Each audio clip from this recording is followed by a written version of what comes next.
तो देखो यहाँ पर कुछ इंपॉर्टेंट डिस्कशन करना चाहते हैं। ये जो आपका टाइम टेबल आया है डब्ल्यूबीजी बोर्ड की तरफ से, ठीक है। यहाँ पर एक इंपॉर्टेंट आप डिफरेंस देखोगे as compare to last year कि आपका मॉप अप राउंड है ही नहीं। मतलब मॉप अप का वर्ड यूज ही नहीं किया गया। तो एक सवाल काफी बार आ चुका है मेरे पास, जब से मैं काउंसलिंग सेशन कंडक्ट करवा रहा हूँ। वहाँ पर जो भी स्टूडेंट आ रहे हैं तो सवाल यही पूछ रहे हैं, भैया मॉप अप राउंड क्या नहीं हुआ क्या? अब देखिए, मॉप अप राउंड के बारे में कई बार जिक्र नहीं किया गया है, ठीक है।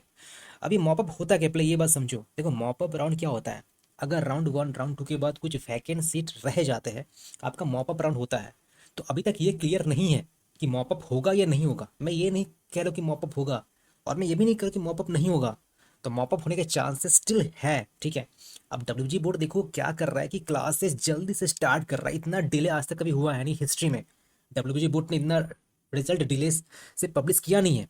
तो इसलिए क्लासेस जल्दी स्टार्ट करने के चक्कर में राउंड वन राउंड टू अभी ये कंडक्ट करवाया जा रहा है, ठीक है। सो हो सकता है आफ्टर दिस आपका मॉपअप हो सकता है, अगर सीट का वैकेंट संख्या अच्छा खासा रहा। अब देखो मैक्सिमम आपका जो प्राइवेट कॉलेजेस है, आपका डोनेशन के थ्रू एडमिशन लिया है।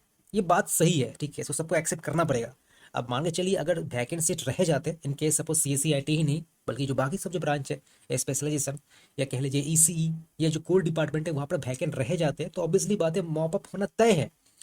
तो देखिए मॉप अप अगर होता भी है तो हो सकता है कि 11th के बाद आपका वो चीज़ें आए। बट हाँ देखो, बीच में दुर्गा पूजा है, तो चीज़ें ऐसी होंगी कि आपका मॉप अप हो जाए पूजा से पहले ही। इन केस अगर मॉप अप पूजा से नहीं हो पाए तो आपको नोटिफिकेशन मिल सकता है। तो ये बात आप मान के चलिए। अभी क्या अपडेट है कि आपका जो सीट मैट्रिक्स है ना, ये आपका आने वाला है बुधवार को, वेनसडे 27 अगस्त। तो यहाँ पर जो भी प्राइवेट कॉलेजेस है, प्राइवेट हो गया, गवर्नमेंट हो गया, सारे कॉलेज की जो सीट मैट्रिक्स है, मतलब कि किस ब्रांच में कितने सारे सीट्स है, या सपोज कुछ कुछ कॉलेजेस है लाइक एयूटी, तो एयूटी इस साल एक नए ब्रांच ऐड करने जा रहा है जिस called C S C A I M L. 60 seats मौजूद है। तो सिमिलरली कुछ कुछ प्राइवेट कॉलेज हो सकते हैं जहाँ पर कुछ सीट बढ़ाएंगे। प्राइवेट हो तो सीट बढ़ाते ही है, सीधा सा बात है, ठीक है। और कुछ नए ब्रांच भी ऐड कर सकते हैं, ओके। गवर्नमेंट में कुछ खास फर्क नहीं पड़ने वाला, प्राइवेट में ही ये चेंज होता है डेटा हर एक साल, ठीक है। देन आपका जो रजिस्ट्रेशन है, पेमेंट है, चॉइसलिंग है, बहुत कम दिन मिल रहा है। आप अगर देखो तो आपका 28 से स्टार्ट हो रहा है। तो 28, 29, 30, 31, एक 5 दिनों का वक्त है, तो एकदम से कम भी नहीं है, अच्छा खासा समय है, ठीक है। तो 5 दिनों में सब कुछ करना पड़ेगा।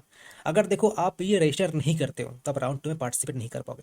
अब एक सवाल काफ़ी आ रहा है भैया कि राउंड वन से राउंड टू में जब जाऊंगा तो रिफंड का क्या चक्कर है। सपोज राउंड वन में मैं अगर एक्सेप्ट नहीं करता हूँ, कॉलेज नहीं जाता हूँ, तो क्या चक्कर है। अब देखो पहला बात समझो, ये स्केड्यूल है, ये आपका मतलब प्रोसेस नहीं बताया गया है।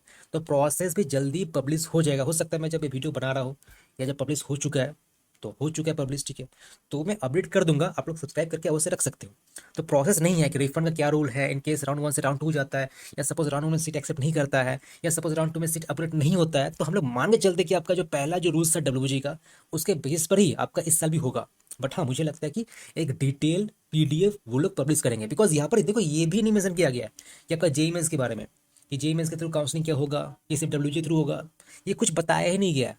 तो they are taking some time, okay. But हाँ जल्द ही ये सब चीज़ें आ जाएंगी, बिकॉज बिकॉज सीट मैट्रिक्स के बाद ही संग संग आपका रजिस्ट्रेशन स्टार्ट हो रहा है। सो आई होप 28 के पहले आपका वो चीज़ें हो जाएंगी।